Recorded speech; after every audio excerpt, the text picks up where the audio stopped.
कोई भी रिश्ता शुरुआती दिनों में बहुत खूबसूरत होता है, इतना ज़्यादा कि लगता है हमको जन्नत मिल गई।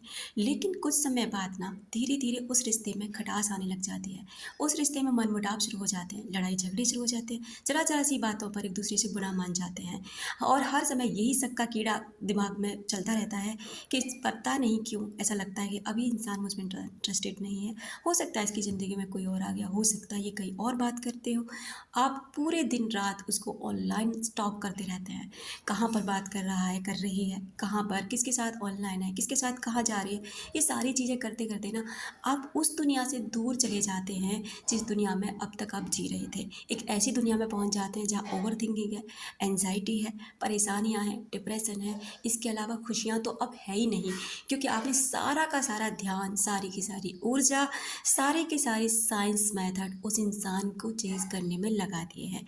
अब आपको क्या करना, अगर कोई इंसान अभी भी ना, मान लीजिए कोई कांटेक्ट में ऑन ऑफ सिचुएशन में कभी आ रहा है कभी जा रहा है, उनके लिए भी जो इंसान आपको छोड़ के चला गया और आप चाहते हैं उस इंसान को फिर से अपनी लाइफ में वापस लाना, उसके लिए भी। और अगर आप किसी नए रिलेशनशिप में हैं और आप चाहते हैं कि ये इंसान ना आपको कभी छोड़ कर ना जाए, हमेशा आपके साथ रहे और इतना ही प्यार आपकी ज़िंदगी में बना रहे, तो इसके लिए ना आप साइंस के इस मेथड को यूज़ कीजिए। फिर देखिए कि आपकी ज़िंदगी में किस तरह से प्यार आता है, किस तरह से आपके विचार शांत हो जाते हैं, किस तरह आपको पता चलता है कि आपके विचार ही आपके दुश्मन बन रहे थे। जब आप किसी का पीछा करना शुरू करते हैं ना, तो पीछा जिस चीज़ का करते हो वो चीज़ आपसे आगे चली जाती है। आपको लगता है कि उस इंसान को क्या पता चल रहा है कि हम उसे ऑनलाइन स्टॉक कर रहे हैं, उसे क्या पता चल रहा है कि हम उस पर ध्यान रखते हैं, उसकी हमेशा मतलब ये कोशिश करते हैं कि कहाँ पर है, किसके साथ है, सोशल मीडिया पे कितना एक्टिव है, सब पता चलता है। क्योंकि आपकी एनर्जी उस इंसान की एनर्जी से मैच करती है और ये एनर्जी उसको एहसास कराती है कि आप उसको स्टॉक कर रहे हैं। आपका लड़ाई झगड़ा, आपका अवेलेबल होना, दूसरी बात, आप बहुत ज़्यादा अवेलेबल रहते हैं। ज़रा सा कॉल नहीं किया तुरंत रिप्लाई, ज़रा सा उसने मिलने नहीं बुलाया तुरंत भागे भागे चले गए। ऐसे दिखा देते हैं जैसे ना आपको इस इंसान के अलावा ना इस दुनिया में अब कोई भी काम नहीं है। आपके पास ना इस इंसान से ज़्यादा प्यारा इंसान ना कोई भी नहीं है। कुछ समय उस इंसान को ये चीज़ें अच्छी लगती हैं कि आप उसे बहुत प्यार जता रहे हैं, उसकी एक बात पर भागे भागे चले आते हैं। उससे ज़्यादा खूबसूरत इंसान आपकी लाइफ में कोई दूसरा नहीं है। लेकिन क्या आप समझ रहे हैं कि सामने वाले को आप क्या दे रहे हैं? सामने वाले को आप ऐसी एनर्जी दे रहे हैं कि उसे धीरे धीरे महाराजा या महारानी बनाते जा रहे हैं और खुद एक भिखारी की कंडीशन में आते जा रहे हैं। ये साइंस है। साइंस ऐसे ही काम करती है। जब आप दूसरे इंसान को इतना ज़्यादा देने लग जाते हैं ना, तो उसका दिमाग है ना, इंसानी दिमाग थोड़ा सा अटपटा होता है। उसको लगता है ना कि वो सच में बहुत खूबसूरत है, सच में उसे कोई भी इंसान मिल जाएगा, सच में उसे पैसे से पैसे वाला इंसान मिल जाएगा।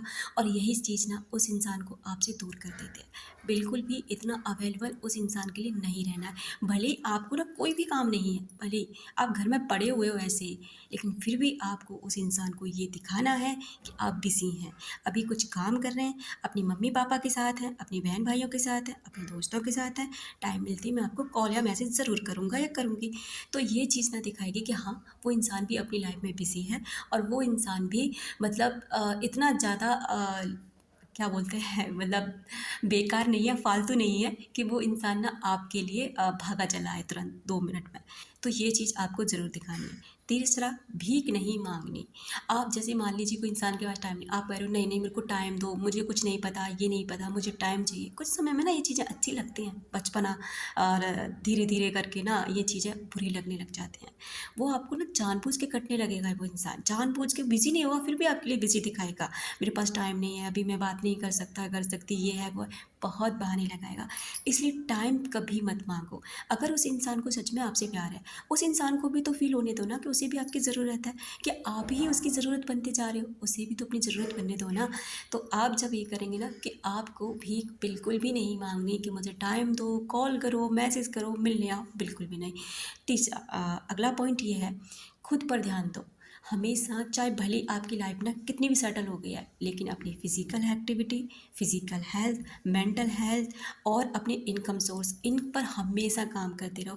क्योंकि ये 3 चीज़ें ही हैं जो दुनिया में ना आपको दूसरों के प्रति आकर्षित बनाती हैं। अगर आपके पास पैसा है ना, तो दुश्मन भी ना आपसे थोड़े खौफ़ खाएँगे। जो आपको नहीं भी जानते ना, वो भी आपसे रिश्ते निकाल लेंगे। और आपको पता है कि पैसे में कितनी पावर होती है? उसके बाद में अगर आपकी फ़िज़िकल हेल्थ बहुत अच्छी है, आप बहुत अट्रैक्टिव दिखते हैं, आप अपनी हेल्थ पे हमेशा काम करते हैं, तो आप ये भी जानते हैं कि मतलब अट्रैक्शन किस चीज़ से होता है, बॉडी से होता है। तो ये चीज़ भी ध्यान है। और मेंटल हेल्थ तो सबसे ऊपर है, क्योंकि मेंटल हेल्थ में क्या करते हैं ना आप, कि जब आपके दिमाग में जो अनसुलझे से सवाल चलते रहते हैं, थॉट्स क्रिएट करते रहते हैं अजीब अजीब सी, ये आपके लिए बहुत नुकसानदायक है। दोस्तों, अपने विचारों को हमेशा शुद्ध करो, हमेशा पॉजिटिव रखो। भले ही ना आपकी लाइफ में इसमें बैंड बजी हुई है आपकी लाइफ की, लेकिन फिर भी मैं बहुत भाग मेरे साथ ना सब कुछ बहुत अच्छा हो रहा है। और आपको एक काम और करना है कि अगर कोई इंसान है जिसे आप अपनी लाइफ में अट्रैक्ट करना चाहते हैं, वापस से पाना चाहते हैं, क्या करना है? फील करना है वो इंसान ऑलरेडी आपके साथ है। फील करना है कि आपके मैसेज फ़ोन पर उसका मैसेज आ रहा है। आपको फील करना है, रोज़ रात को सोने से पहले ना ये अपने दिमाग में डालना है कि यस, उसका मैसेज मुझे मिल गया है। और आपको ना अपने सबकॉन्शियस माइंड को ये फील करा देना कि हाँ, ये चीज़ ना आपके साथ सच में हो रही है, क्योंकि आपको जानते हैं कि सबकॉन्शियस माइंड यस और नो में नहीं जानता। जितनी फ्रीक्वेंसी, जितनी ज़्यादा वाइब्रेशन, जितनी ज़्यादा फीलिंग आप इस माइंड को पॉजिटिव दे सकते हैं ना, दे लीजिए।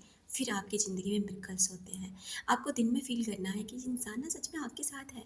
अभी अभी आपकी उससे बात हुई, लेकिन इन चीज़ों को लेके ऑब्सेस्ड बिल्कुल नहीं होना कि अरे फ़ोन पे मैसेज तो आया नहीं, बार बार अपना मैसेज बॉक्स चेक करना, बार बार आप उसको ऑनलाइन चेक करना, नहीं।